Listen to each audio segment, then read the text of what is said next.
Monsieur Rémi Féraud, président du groupe Paris en commun. Merci Madame la maire, Monsieur le préfet de police, chers collègues. Le projet de budget supplémentaire dont nous discutons ce matin s'inscrit bien évidemment dans le contexte de crise sanitaire, sociale et économique que le monde entier traverse et auquel notre ville n'échappe pas.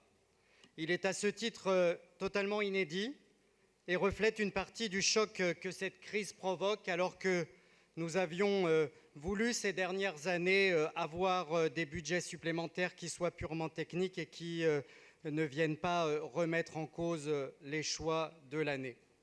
Mais cette année, c'est un véritable budget supplémentaire de combat que nous nous apprêtons à voter, car comme depuis le début de la crise, la ville de Paris a réagi avec volontarisme et sans tarder pour faire face à la crise, aider les plus fragiles et protéger les Parisiens.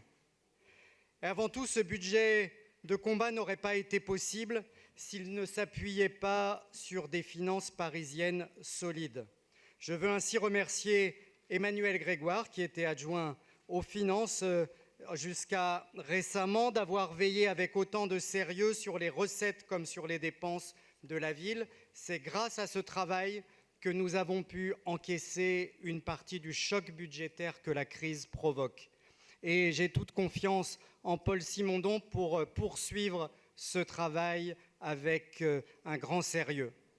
C'est bien parce que la ville de Paris est bien gérée, que son épargne brute a augmenté, que ses taux d'imposition sont stables depuis plus de 10 ans, que des efforts considérables ont été faits pour maîtriser les dépenses de fonctionnement tout en maintenant un service public performant, que de nouvelles recettes ont été trouvées depuis 2014. C'est bien pour toutes ces raisons que nous pouvons aujourd'hui présenter un budget qui repose sur des fondamentaux solides et qui nous permettent d'augmenter considérablement notre effort budgétaire. Sans cela, ce budget n'aurait pas été possible.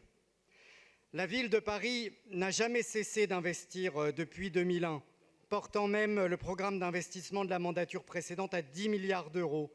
Car oui, nous en sommes convaincus, l'investissement des collectivités est essentiel pour l'économie.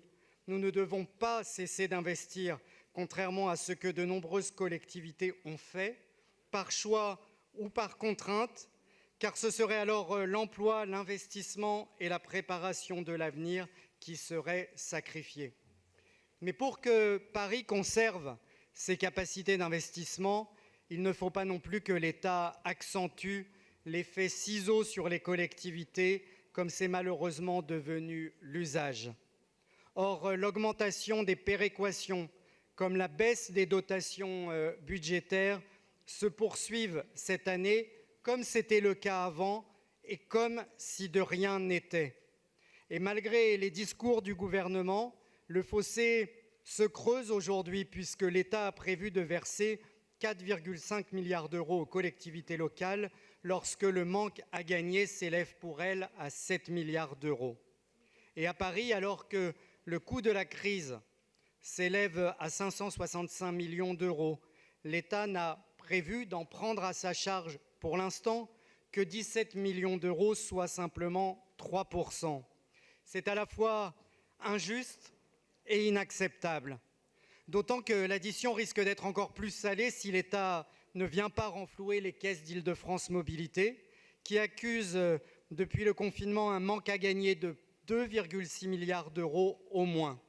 La ville de Paris devrait, dans ce cadre d'ailleurs, prendre à sa charge 200 à 300 millions d'euros supplémentaires. Nous ne pouvons pas l'accepter, et cela n'est pas le problème de la seule présidente de région, Valérie Pécresse. C'est un combat commun qui doit tous nous rassembler en Île-de-France. C'est la responsabilité de l'État de nous aider à financer les transports publics et de leur permettre de continuer à investir, tant nous savons que cet enjeu est crucial dans notre région et notre métropole. Alors comment faire face à toutes les obligations que la crise rend encore plus impérieuses si les collectivités sont encore une fois considérées comme la variable d'ajustement par l'État? J'espère que votre rencontre, Madame la maire, avec le Premier ministre hier aura des suites positives dans le travail concret et les moyens dégagés par l'État dans le futur plan de relance.